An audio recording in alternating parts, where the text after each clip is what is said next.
Emergency brakes failed. 23 floors of freefall before backup systems engaged with a bone-jarring stop between floors 15 and 16. Blood dripped from my split lip as I realized the homeless architect I had humiliated hours earlier was now my only hope for survival. But surviving the elevator was just the beginning. Someone wanted me dead, and they were not finished yet. I should have recognized the warning signs earlier that Tuesday evening, but when you are Vivian Ashworth-Sinclair, CEO of Sinclair Holdings and controller of half the commercial real estate in downtown Seattle, you tend to dismiss omens rather than heed them. The marble floors of Meridian Tower gleamed under crystal chandeliers, each click of my Louboutin heels echoing through the lobby like a proclamation of power. I had just finalized a $47 million acquisition of Riverside Gardens, displacing 400 low-income families to make way for luxury condominiums. And honestly, I felt untouchable. Marcus Wright, my assistant, hurried behind me with his tablet glowing as he rattled off tomorrow's schedule, but my attention fixated on something that made my blood pressure spike. There, positioned against my pristine building's exterior wall like discarded refuse, sat a homeless man. His weathered face hid beneath a knitted beanie that had seen better decades. His clothes formed layers of mismatched fabric that reeked of street living, and his shopping cart filled with aluminum cans and cardboard signs sat beside him, like a mobile monument to failure. What infuriated me most was not just his presence, but his complete indifference to contaminating the entrance of Seattle's most exclusive business tower. Marcus noticed my sudden halt and followed my gaze, immediately understanding my irritation. Security should have handled this situation hours ago, but clearly Gerald needed a reminder about whose name appeared on his paycheck. I strode toward the security desk where Gerald sat reading a newspaper with the casual indifference of someone who thought his job meant existing rather than maintaining standards. The moment he saw my expression, his newspaper dropped faster than his hopes for a peaceful shift. The confrontation was swift and decisive, exactly how I handled all obstacles in my path. Within minutes, Gerald was radioing additional security to remove what I diplomatically termed the vagrant situation, while I supervised with the same attention to detail I brought to board meetings. The homeless man did not resist when they approached, which surprised me because most of his kind usually performed some pathetic show of defiance. But this one simply gathered his belongings with an odd dignity that seemed almost rehearsed.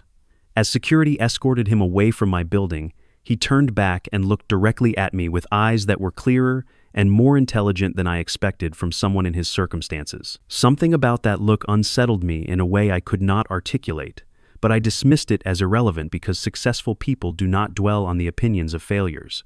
Marcus was already holding the elevator door, and I had 17 emails requiring responses before I could return home to my penthouse, where everything remained clean, organized, and free from the chaos that lesser people brought into the world. The elevator ride to my 52nd floor executive suite should have been routine just like every other night for the past 8 years, but as we ascended past the 37th floor, I noticed something that would later seem prophetic. The elevator made a subtle grinding sound, barely perceptible but definitely abnormal, and for just a moment the lights flickered in a pattern that reminded me of Morse code. Marcus did not seem to notice because he was busy typing responses to my emails, but I made a mental note to have maintenance inspect the elevator system tomorrow morning. Small details like that were exactly why I had built an empire worth $300 million while other people made excuses and lived on streets. I paid attention to problems before they became disasters. My office remained exactly as I had left it that morning, with floor-to-ceiling windows offering a commanding view of Elliott Bay and city lights that twinkled like stars I personally owned. The mahogany desk where I had just signed papers displacing 400 families sat polished and pristine, reflecting crystal awards and framed photographs of me with senators, tech moguls, and occasional celebrities who needed my investment backing. Marcus finished his tasks and bid me goodnight, leaving me alone with my thoughts and the satisfying silence that came from being powerful enough to control my environment completely. But as I settled into my leather chair to review the Henderson portfolio, that homeless man's face kept intruding on my concentration like an unwelcome commercial, interrupting my favorite show. There had been something in his expression that did not match his circumstances, a kind of knowing intelligence that seemed completely out of place for someone who clearly could not afford basic hygiene. I tried to shake off the feeling because dwelling on irrelevant people was exactly the weakness that separated successful individuals from masses who lived paycheck to paycheck. The night grew darker as I worked through contract revisions, occasionally glancing out at city lights that stretched toward the horizon like a circuit board of dreams and ambitions.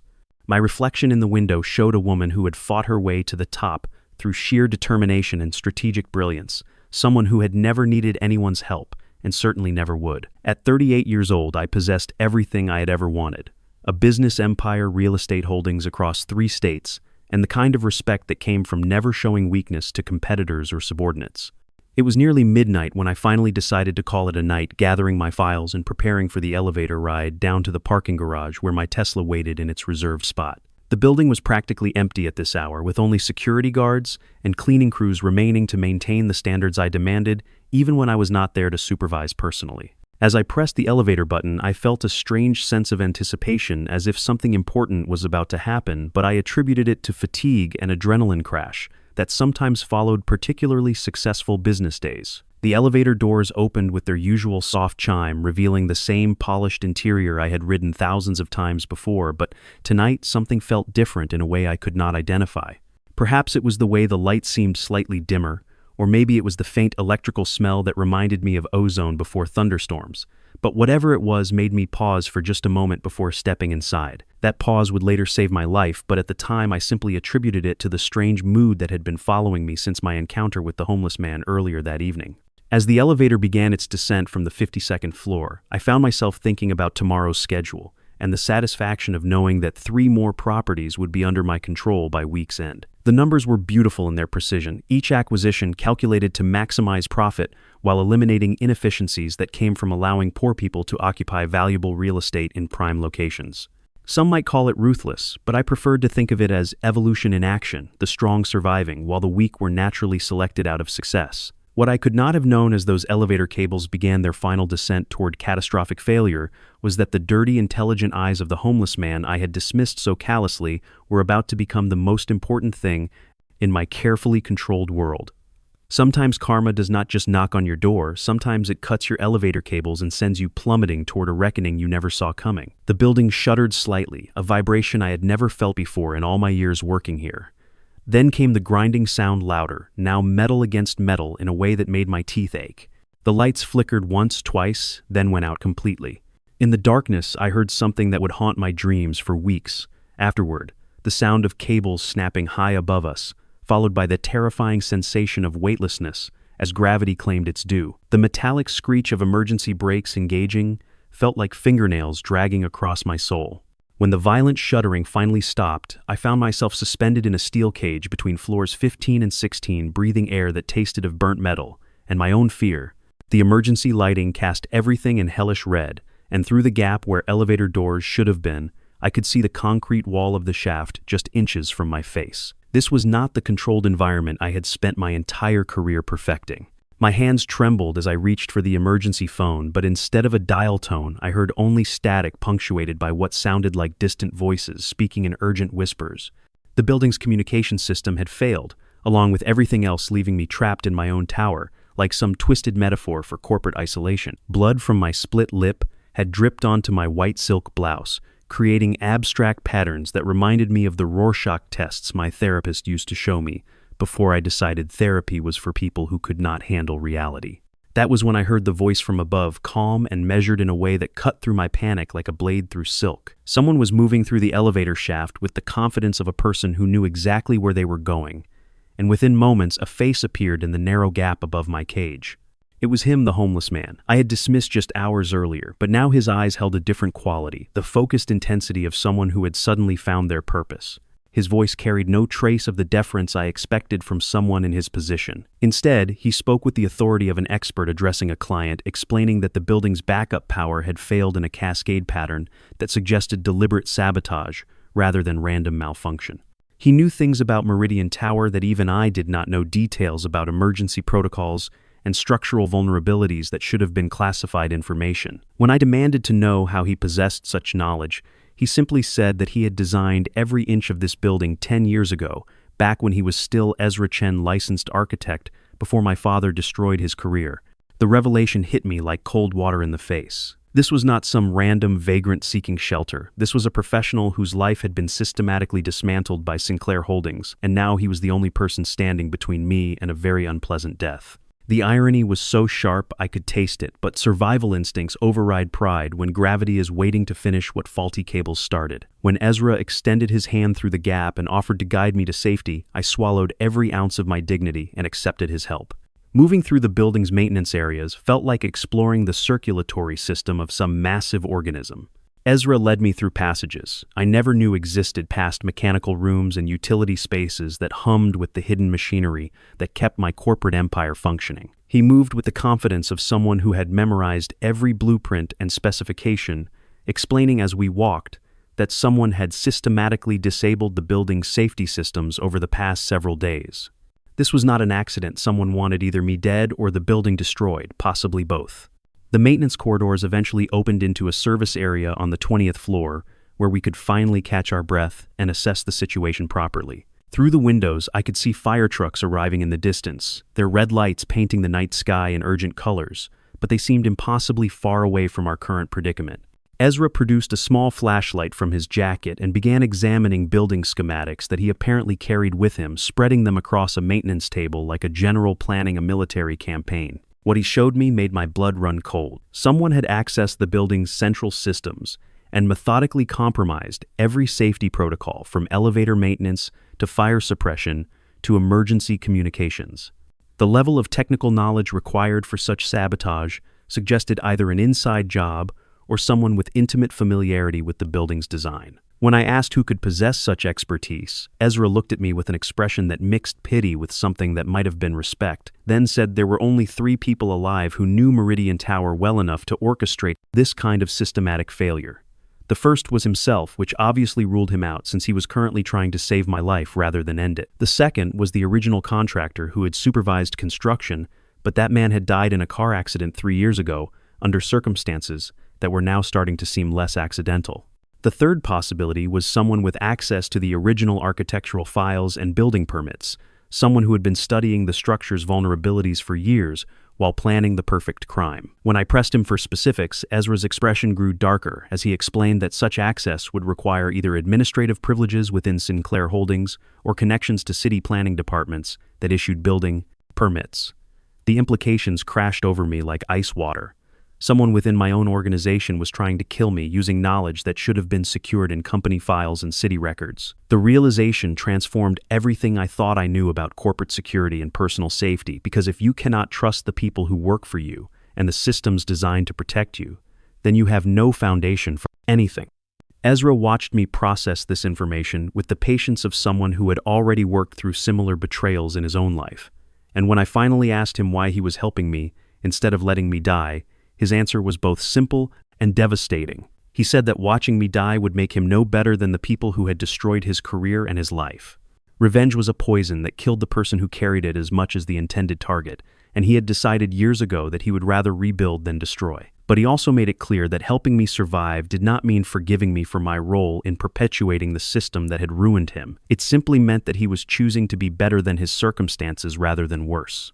Our philosophical discussion was interrupted by sounds that made both of us freeze. Heavy footsteps, echoing through the building's corridors, accompanied by voices that carried the kind of authority that comes from carrying weapons and having no qualms about using them. Someone had entered Meridian Tower after hours moving through the building with purpose and coordination that suggested military or police training.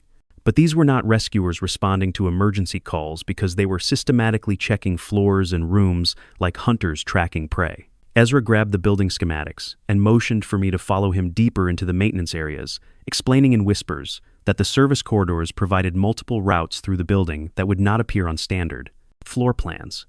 As we moved through the narrow passages, I could hear the hunters getting closer, their radio communications crackling through the walls as they coordinated their search pattern. Someone was paying these people very well to ensure that neither Ezra nor I left Meridian Tower alive. The service corridor ended at a junction that offered 3 different paths, each leading to different sections of the building, with varying degrees of risk and opportunity. Ezra studied his schematics by flashlight while listening to the approaching footsteps, calculating distances and timing with the precision of someone whose life had always depended on getting technical details exactly right. When he finally made his decision and pointed toward the passage that led to the building's central core, I realized that our survival now depended entirely on trusting someone I had treated like garbage just hours earlier. As we crept through the darkness toward an uncertain destination, I found myself wondering if this was some elaborate form of cosmic justice, stripping away all my wealth and power and privilege until I was reduced to the same fundamental vulnerability that everyone else lived with every day. but cosmic justice would have to wait because somewhere behind us in the darkness, people with guns were getting closer and philosophy was a luxury I could no longer afford. The central core of Meridian Tower housed the building's mechanical heart, a maze of pipes and ventilation shafts that carried life through 47 floors of concrete and steel.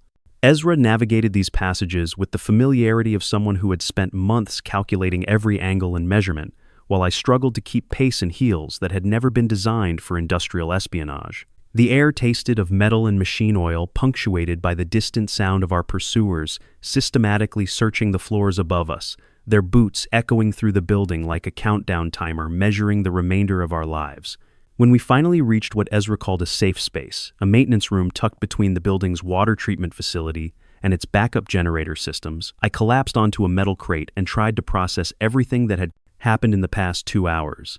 My perfectly controlled world had disintegrated into chaos, and the only person capable of navigating this nightmare was someone I had treated with contempt just hours earlier. The cosmic irony was so sharp it felt like being stabbed with my own letter opener, but survival required swallowing pride along with everything else I thought I knew about power and control.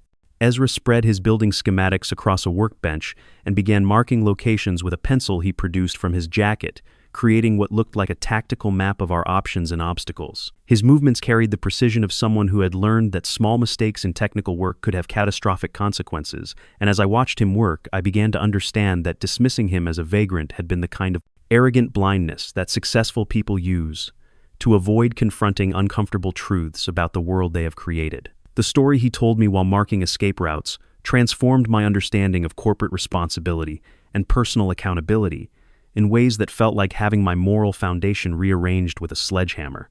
10 years ago, when Meridian Tower was still blueprints and building permits, Ezra had been the lead architect on a project that should have been the crowning achievement of his career. But during the final inspection phase, he had discovered structural issues that required expensive modifications to meet safety standards, changes that would have delayed construction and reduced profit margins by several $million. When Ezra presented his findings to my father, Frederick Sinclair had dismissed the concerns as engineering overcautiousness and ordered construction to proceed according to the original specifications. Ezra had refused to sign off on plans he knew were inadequate, triggering a confrontation that escalated into threats and ultimatums that destroyed his professional reputation. My father had used his influence throughout the construction industry to ensure that no reputable firm would hire Ezra, effectively ending his career and forcing him into the margins of society where I had found him hours earlier. The revelation hit me like a physical blow because it meant that everything I had inherited from my father was built on foundations that were literally and figuratively unstable. Meridian Tower, the crown jewel of Sinclair Holdings and the symbol of our corporate empire, was a monument to the kind of calculated negligence that prioritized profits over people. Every day I had worked in this building, every decision I had made from my 52nd floor office had been supported by compromises that I had chosen not to know about because ignorance was more comfortable than accountability. Ezra watched me absorb this information with the patience of someone who had spent years thinking about justice and revenge and the difference between the two. When I finally asked him why he had never exposed my father's actions, his explanation revealed a depth of character that made my own moral shortcuts feel even more shameful. He had tried to go public with his concerns, but without official documentation, and faced with my father's superior resources and connections, his warnings had been dismissed as the complaints of a disgruntled employee seeking financial compensation for imagined grievances. The sound of splintering wood from somewhere above us interrupted our conversation and reminded us that philosophical discussions were luxuries we could not afford while armed men searched the building for our bodies. Ezra quickly folded his schematics and led me toward what he described as the building's secondary emergency exit, a route that would take us through the parking garage and potentially to safety. But as we prepared to leave our temporary refuge, he stopped and looked at me with an expression that mixed determination with something that might have been hope. He told me that surviving this night would mean nothing if we did not use the experience to prevent future tragedies, because the same systemic problems that had destroyed his career were still operating throughout the construction industry. Buildings across the city were operating with safety margins that existed only on paper, supported by inspections that had been bought rather than earned, and permits that had been issued based on political connections rather than engineering standards. If we survived, we would have an obligation to expose these practices and force accountability from people who had never faced consequences for their actions. The moral weight of his words was interrupted by a sound that made both of us freeze, the distinct smell of smoke drifting through the building's ventilation system. Someone had started a fire somewhere in Meridian Tower, either as a way of forcing us out of hiding or as a method of destroying evidence that might implicate whoever was behind tonight's events. The smoke was still faint, but Ezra's expression grew grim as he explained that the building's fire suppression system had been among the safety features that had been compromised earlier in the evening. Our route to the parking garage suddenly became a race against time and smoke inhalation, complicated by the knowledge that our pursuers were probably monitoring the exits and waiting for us to make exactly this kind of desperate move. Ezra led us through a series of maintenance corridors that bypassed the main elevator shafts and stairwells, but the smoke was getting thicker with each floor we descended, and the sound of crackling flames was beginning to echo through the building's ventilation system like some kind of industrial funeral pyre. When we finally reached the parking garage level, the scene that greeted us destroyed any hope I might have had for a simple escape. 3 black SUVs were positioned around the garage exits, their occupants clearly visible through tinted windows, waiting with the patience of professional hunters who knew their prey had limited options. These were not random criminals or opportunistic burglars. These were people who had been paid to ensure that certain problems disappeared permanently, and their presence meant that someone with serious resources wanted both Ezra and me dead. Ezra studied the garage layout and the positioning of the vehicles with the analytical mind of someone who had spent his career solving complex spatial problems. After several minutes of calculation, he pointed toward a section of the garage where construction materials had been stored for ongoing renovations, creating a maze of obstacles that might provide cover for an alternative exit strategy. But he also warned me that once we left the relative safety of the maintenance areas, we would be completely exposed to whatever firepower our enemies had brought to this particular party. As we prepared to make our move across the garage, Ezra grabbed my arm and looked at me with an intensity that cut through all the social barriers that had previously defined our relationship. He told me that if we survived the next 10 minutes, I would have to choose between preserving the comfortable lies that had supported my lifestyle or confronting the uncomfortable truths that could destroy everything I had inherited. There would be no middle ground, no way to go back to willful ignorance once I had seen how deep the corruption ran through every level of my father's empire. The choice he was offering me was between the safety of complicity and the danger of accountability, between maintaining my position at the top of a system I now knew was rotten, or risking everything to expose truths that powerful people had killed to protect. As smoke continued to pour through the building above us, and armed men waited in the darkness beyond the garage, I realized that surviving this night was just the beginning of a much larger and more dangerous journey towards something that might eventually resemble justice. The construction materials in the parking garage created a landscape of shadows and hiding places, stacks of steel beams and concrete forms that transformed the underground space into an industrial maze. Ezra moved through these obstacles with calculated precision, using his architectural knowledge to predict sight lines and blind spots, while I followed behind him, trying to ignore the way my expensive heels clicked against concrete despite my efforts at stealth. The smoke from above was getting thicker, creating a haze that burned our eyes and made breathing increasingly difficult, while the men in the black SUVs maintained their patient vigil at every exit. We had made it halfway across the garage when my phone buzzed with an incoming call, the sudden sound so unexpected in our tense silence that I nearly cried out in surprise. Ezra grabbed my arm and motioned for me to silence the device, but when I looked at the screen, the caller identification made me freeze in confusion. The display showed a number I had not seen in over 2 years, a number that should have been disconnected when its owner died, a number that belonged to my father, Frederick Sinclair, who had been buried in Greenwood Cemetery with full corporate honors, and a monument that cost more than most people earn in a lifetime. The phone continued to buzz insistently, and Ezra's expression shifted from annoyance to curiosity as he saw my confusion. When I explained that the call was coming from a dead man, his eyes narrowed with the kind of suspicion that comes from years of having people lie to him about important things. He motioned for me to answer the call, but to keep the conversation brief, warning me that phone signals could be traced and that whoever was hunting us probably had the technology to monitor our communications. The voice that greeted me when I accepted the call was unmistakably my father's, carrying the same authoritative tone that had dominated my childhood and shaped my understanding of power and responsibility. But there was something different about his speech patterns, a weariness that had not been present during our last conversation before his supposed death, as if the past 2 years had aged him in ways that went beyond mere physical deterioration. He told me that explanations would have to wait, that my immediate priority was survival, and that I should trust Ezra completely because he was the only person in Seattle who understood the full scope of what we were facing. When I demanded to know how he could be alive when I had attended his funeral and watched his casket lowered into the ground, his explanation shattered everything I thought I knew about family loyalty and corporate succession. He told me that his death had been staged to protect both of us from enemies who had been closing in on Sinclair Holdings, enemies who were willing to use extreme violence to achieve their financial objectives. The funeral had been real enough, complete with a casket and ceremony, but the body inside had belonged to someone else, someone whose identity had been obscured by the kind of bureaucratic misdirection that money could buy when applied with sufficient creativity and desperation. The revelation that my father had faked his death and allowed me to grieve for him while he hid in whatever shadows he now occupied was like being stabbed with a blade made of pure betrayal. But before I could process the emotional implications of his deception, he began explaining the practical reasons behind his elaborate disappearance reasons that made my current predicament feel like just the opening move in a much larger and more dangerous game. Someone had been systematically targeting executives at companies involved in what he called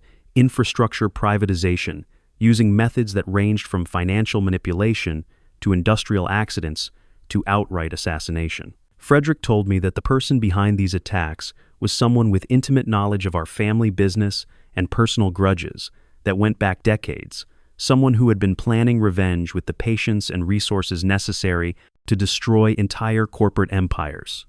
When I pressed him for specifics, his voice grew quiet in a way that told me he was about to reveal something that would change my understanding of everything I had inherited from him. He said the name Kane Morrison, and asked if I remembered the young man who used to visit our house during summer holidays, the boy he had mentored and then abandoned when business considerations made family connections inconvenient. The memory hit me like a physical blow, because Kane Morrison had been more than just a business associate's son. He had been the closest thing I had to a sibling during the lonely years of my childhood. He had spent entire summers at our estate, sharing meals and adventures and the kind of casual intimacy that comes from growing up in the same privileged bubble. But when Kane's father died in what was officially ruled a heart attack, but which had actually been suicide following financial ruin orchestrated by Frederick's business machinations, Kane had disappeared from our lives as completely as if he had never existed. Frederick's voice carried genuine regret as he explained that Kane Morrison was not just seeking financial revenge against Sinclair Holdings. He was pursuing the kind of personal vendetta that comes from having your childhood destroyed by people you trusted and loved. The infrastructure privatization scheme had been Kane's method of gaining control over essential city services, positioning himself to either extract massive profits or cause catastrophic system failures that would destroy the economic foundation of Seattle's business community.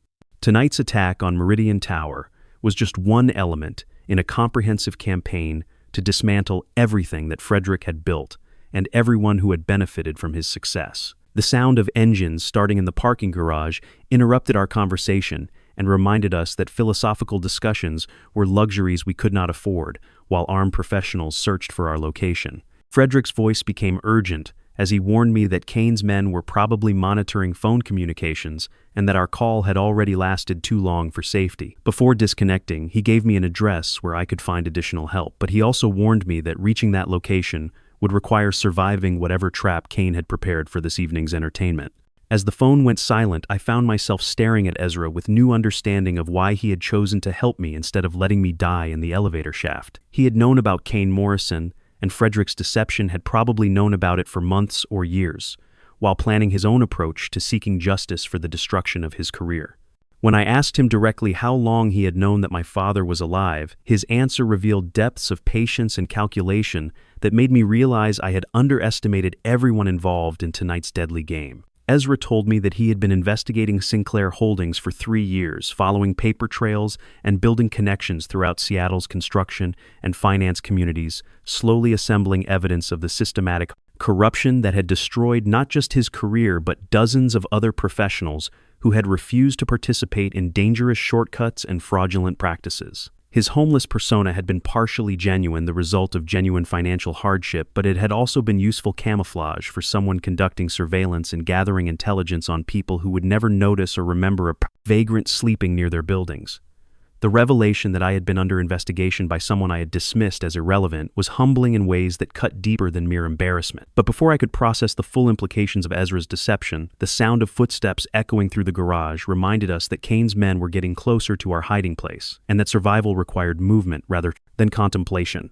Ezra quickly assessed our options and pointed toward a service tunnel that connected to the city's storm drainage system, explaining that it would be our best chance of escaping the building without confronting armed opposition directly. As we prepared to enter what looked like a concrete cave leading into Seattle's underground infrastructure, Ezra paused and looked at me with an expression that mixed determination with something that might have been sympathy. He told me that everything we had discussed tonight was just the beginning of a much larger revelation about corporate crime and political corruption, and that surviving Kane Morrison's immediate threat would only qualify us to face even more dangerous enemies who had been operating in the shadows for decades. The choice he presented was stark and unforgiving.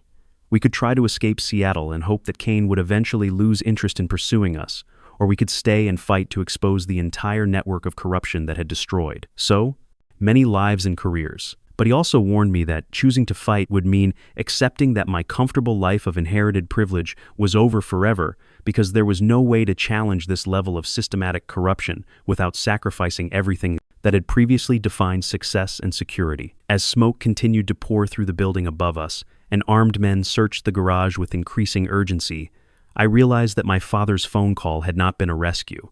It had been a recruitment into a war that I was only beginning to understand.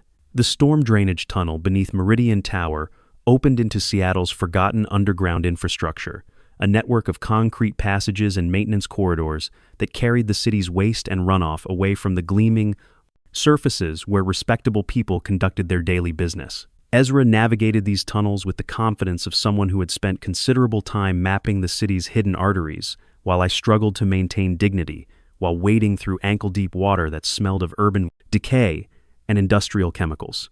The contrast between my executive suite 52 floors above and this subterranean reality felt like descending through layers of social pretense into the honest filth that supported civilization. We had been moving through the darkness for 20 minutes when Ezra's phone buzzed with a text message that made him stop so suddenly I nearly collided with his back.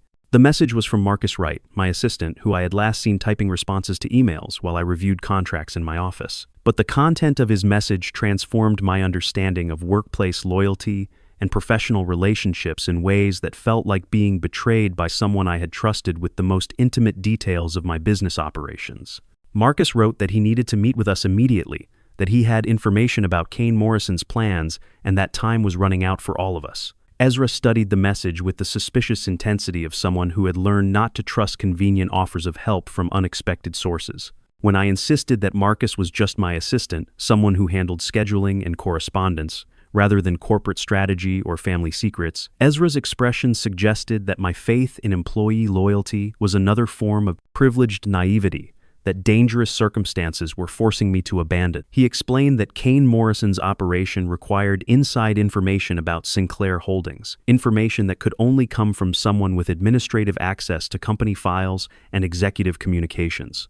The possibility that Marcus had been feeding information to Kane Morrison felt like having the foundation of professional trust ripped out from underneath my assumptions about control and security. If I could not trust my own assistant, someone who sat outside my office every day and managed the practical details of my business empire, then I had no reliable foundation for evaluating anyone's loyalty or motivations. Ezra watched me process this potential betrayal with the patience of someone who had already experienced similar disillusionment about people he had trusted, and his expression carried a mixture of sympathy and resignation that suggested betrayal was just another cost of seeking justice in a corrupt system. Marcus had suggested meeting at Pioneer Square in the basement of a coffee shop that stayed open 24 hours to serve the kind of customers who needed caffeine and anonymity during the dark hours, when normal people slept safely in their beds. Ezra agreed to the meeting but insisted on precautions that revealed his experience with situations where trust was a luxury that could get people killed. We would arrive separately, observe the location for signs of surveillance or ambush, and maintain multiple escape routes in case Marcus's invitation turned out to be a trap, designed to deliver us to Kane Morrison's hired professionals. The route from the storm drainage system to Pioneer Square took us through sections of downtown Seattle that I had never seen despite working in the city for over a decade. These were the streets where my urban development projects had displaced small businesses and low-income residents, transforming neighborhoods into generic retail spaces and luxury condominiums that served people like me while erasing the communities that had existed there for generations. Walking through these areas on foot, smelling the mixture of coffee and exhaust and human desperation, made me understand that my father's empire had been built on a foundation of systematic erasure, that I had chosen to ignore because acknowledging it would have required moral courage I had never been forced to develop.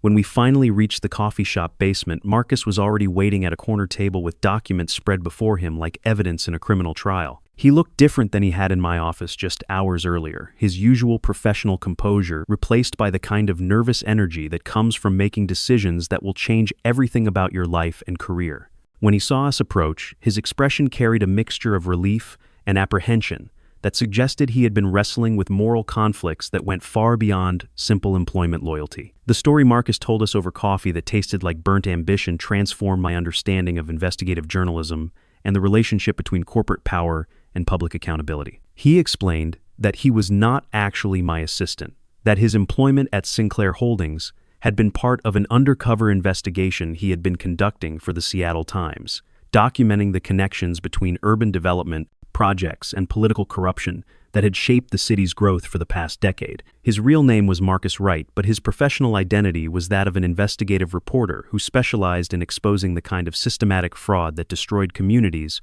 while enriching people like my father and me. The revelation that I had been under journalistic surveillance for months while discussing confidential business matters in front of someone I thought was just handling my correspondence felt like being stripped naked in public and then criticized for my poor fashion choices. But Marcus's explanation of his motivations revealed complexities that went beyond simple professional ambition or political ideology. His father had been a construction worker who died in an industrial accident that had been covered up by insurance fraud and regulatory capture, and Marcus had spent his entire adult life investigating the networks of corruption that had killed his father and thousands of other working people whose deaths were dismissed as acceptable costs of economic development. The documents Marcus spread across the coffee shop table revealed the scope of Kane Morrison's revenge campaign against not just Sinclair Holdings but dozens of other companies involved in what he called infrastructure privatization schemes. Kane had been using his connections in city government and private finance to gain control over essential services like water treatment, electrical distribution, and waste management, positioning himself to either extract massive profits from public resources or cause catastrophic system failures that would destroy Seattle's economic foundation.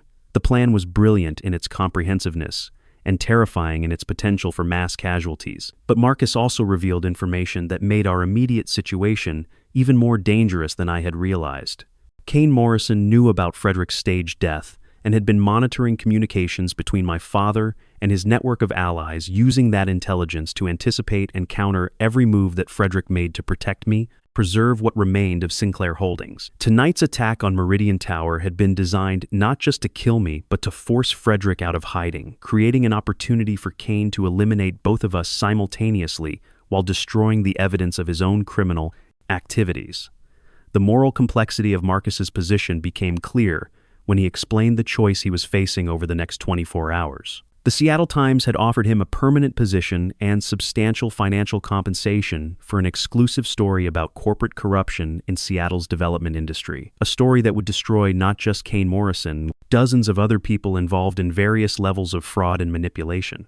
But publishing that story would also expose Frederick's faked death and my own role in perpetuating the systems that had caused so much harm to working families throughout the region. Marcus looked at me across the coffee shop table with an expression that mixed professional calculation with something that might have been personal concern, and explained that he had to choose between advancing his journalism career, protecting people who were trying to reform the corrupt systems they had helped create. The story he could write would make him famous within investigative journalism circles and probably win awards that would establish his reputation for the rest of his professional life.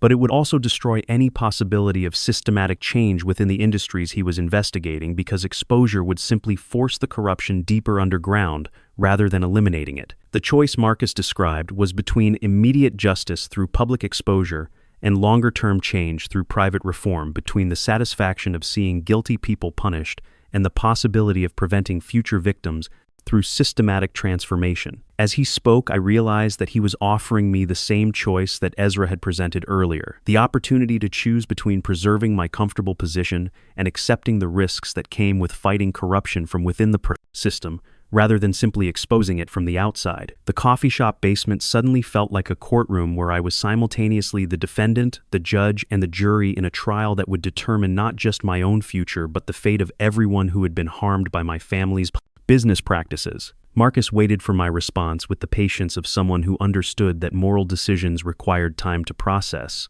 while Ezra watched both of us with the expression of someone who had already made similar choices and understood their permanent consequences. As I sat in that basement surrounded by documents that detailed decades of systematic harm caused by people like me, I realized that surviving Kane Morrison's immediate threat was just the qualification exam for joining a much larger and more dangerous fight against the kind of corruption that had shaped my entire life without me ever having the courage to acknowledge its existence. The decision I made in that coffee shop basement would haunt me for the rest of my life, but at the time it felt like the only choice that offered any possibility of redemption for decades of willful blindness and inherited guilt.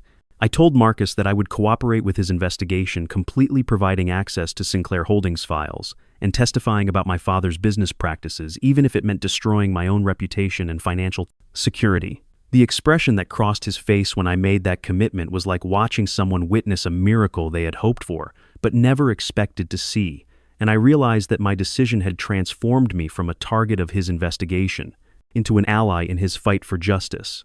Marcus immediately began making phone calls to editors and legal contacts who could provide protection and resources for what he described as the biggest corporate corruption story in Seattle's history. But our planning session was interrupted by the sound of footsteps on the stairs leading down to the coffee shop basement, heavy boots that moved with military precision and suggested that Kane Morrison's people had finally tracked us to our hiding place. Ezra grabbed the documents from the table and motioned for us to move toward the basement's rear exit, but the sound of splintering wood told us that our pursuers had already positioned people at every possible escape route. What followed was not the kind of elegant confrontation you see in movies, but the chaotic and terrifying reality of being hunted by professionals who had been paid to ensure that certain problems disappeared permanently. The basement erupted into violence as Kane's men descended the stairs with weapons drawn and expressions that suggested they had no interest in taking prisoners or asking questions. Marcus overturned tables to create temporary barriers, while Ezra used his architectural knowledge to identify structural weaknesses that might provide escape opportunities. But we were outnumbered and outgunned by people who had clearly done this kind of work before. The gunfight, if it could even be called, that lasted less than 3 minutes, but felt like hours of pure terror, punctuated by the sound of bullets destroying coffee shop equipment and concrete dust raining from the ceiling where rounds had missed their human targets. I found myself crouched behind an overturned refrigerator listening to Marcus shout instructions to emergency dispatchers on his phone, while Ezra systematically broke basement windows to create ventilation for the smoke that was beginning to fill the enclosed space. None of us were action heroes, we were just desperate people trying to survive long enough to expose truths that powerful people had killed to protect. The sound that saved our lives came from above, not the arrival of police or fire department rescue teams, but the distinctive rumble of heavy construction equipment being moved into position around the building. Someone with authority and resources was establishing a perimeter that even Kane Morrison's hired professionals would not be willing to challenge, and within minutes, the shooting stopped as abruptly as it had begun. The silence that followed was broken only by the sound of sirens approaching from multiple directions, and through the broken basement windows, we could see the flashing lights of what looked like half of Seattle's emergency response capability.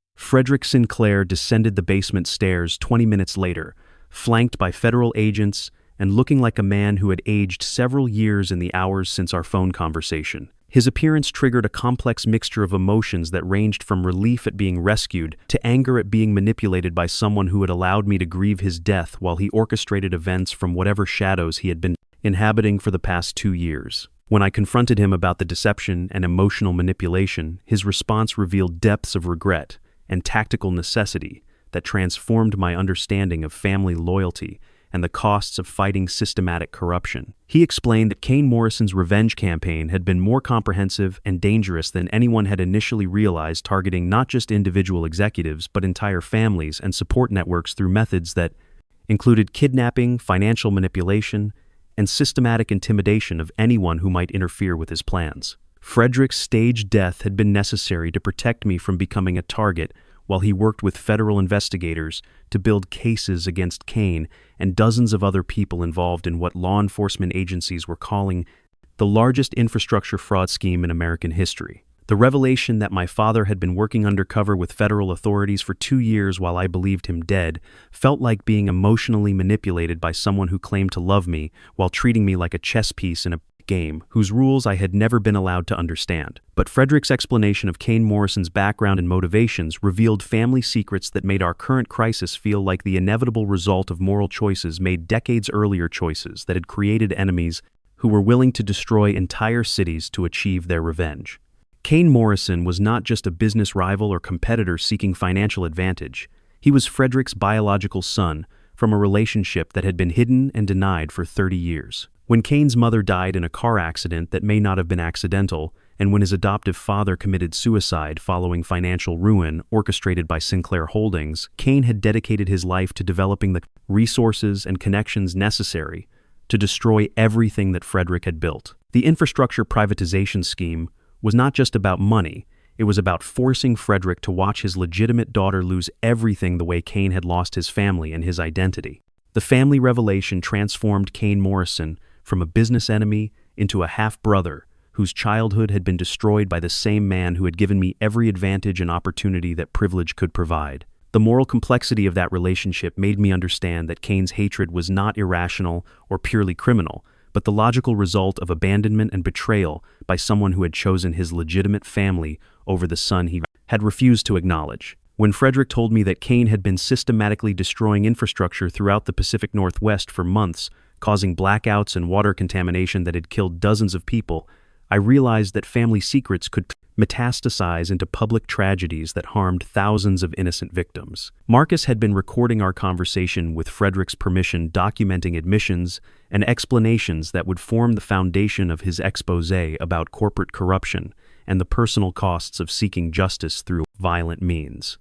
But our family reunion was interrupted by a phone call that made Frederick's expression shift from regret to fear in ways that told me our immediate danger was far from over. Kane Morrison had escaped from federal custody during transport to a secure facility and intelligence agencies, believed he was planning a final attack that would target Seattle's electrical grid and water treatment systems simultaneously. The scope of Kane's final revenge plan was breathtaking in its comprehensive destructiveness and terrifying in its potential for mass casualties. By simultaneously destroying electrical distribution and contaminating water supplies, he could cause system failures that would kill thousands of people while making Seattle uninhabitable for months or years. The attack would destroy not just Sinclair Holdings, but the entire economic and social foundation of the city, creating the kind of catastrophic collapse that would be remembered as one of the worst domestic terrorism incidents in American history. Frederick explained that federal authorities had been trying to prevent this scenario for months, but Kane's knowledge of infrastructure systems and his network of contacts throughout city government had made him almost impossible to anticipate or counter. The only way to prevent the attack would be to locate Kane before he could activate the explosive devices and computer viruses that he had positioned throughout Seattle's utility infrastructure, a task that would require intimate knowledge of the city's engineering systems and the kind of technical expertise that very few people possessed. Ezra looked up from the building schematics he had been studying and announced that he knew where Kane Morrison was planning to coordinate his final attack, because there was only one location in Seattle that provided the kind of centralized access to multiple infrastructure systems that would be necessary for simultaneous destruction. The revelation that stopping Kane would require returning to Meridian Tower, the same building we had barely escaped hours earlier, felt like cosmic irony designed to test whether we had learned anything meaningful from our night of revelations and moral reckonings. As federal agents prepared tactical equipment and emergency response teams mobilized throughout the city, I realized that surviving Kane Morrison's personal vendetta against my family had qualified us to participate in preventing a much larger tragedy that would affect hundreds of thousands of innocent people who had no connection to our family's history of moral compromise and business corruption. Returning to Meridian Tower felt like walking back into a nightmare that had been redesigned by someone with intimate knowledge of my deepest fears and professional anxieties. The building stood dark against the Seattle skyline, its windows reflecting the flashing lights of emergency vehicles that had transformed the surrounding streets into a command center for what federal authorities were calling the largest domestic terrorism response in the Pacific Northwest's history. Ezra studied the building's exterior, with the analytical focus of someone whose expertise had suddenly become essential to preventing mass casualties, while I struggled to process the reality that my half-brother was somewhere inside that tower preparing to destroy the infrastructure that kept an entire city alive. The federal tactical team that accompanied us moved with the kind of professional efficiency that comes from training for scenarios that most people never have to contemplate, but their equipment and protocols felt inadequate when measured against Kane Morrison's technical knowledge and his willingness to sacrifice innocent lives for the sake of family revenge. Agent Sarah Chen, who seemed to be coordinating the law enforcement response, explained that Kane had somehow gained access to the building's central systems and was using Meridian Tower's communication infrastructure to coordinate attacks on electrical distribution centers and water treatment facilities throughout the metropolitan area. Frederick walked beside me as we approached the building entrance, and I could see the weight of 30 years of family secrets and moral compromises etched into every line of his face.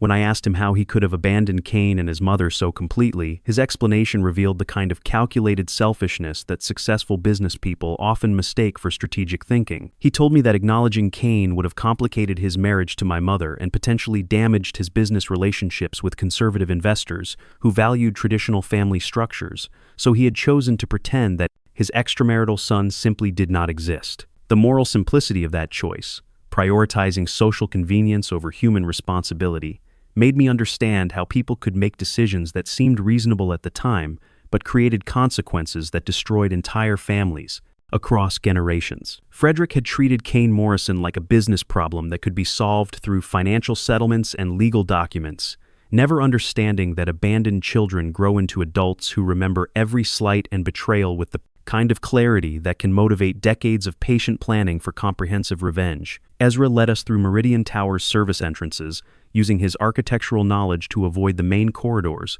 where Kane might have positioned explosive devices or surveillance equipment. The building felt different than it had during our earlier escape, not just because of the darkness and emergency lighting, but because I now understood that every floor and office represented years of systematic corruption that had enriched people like me while destroying careers and communities throughout Seattle. Walking through spaces where I had made decisions that displaced families and manipulated city planning processes felt like touring a museum dedicated to my own moral failures. We found Kane Morrison on the 45th floor in what had once been Frederick's private conference room, surrounded by computer equipment that connected him to infrastructure systems throughout the city. He looked older than I remembered from our childhood summers together, but his eyes carried the same intelligence and determination that had made him my favorite companion during those long afternoons when we had explored our father's estate and planned imaginary adventures that now seemed like prophecies of the real conflict we were facing as adults.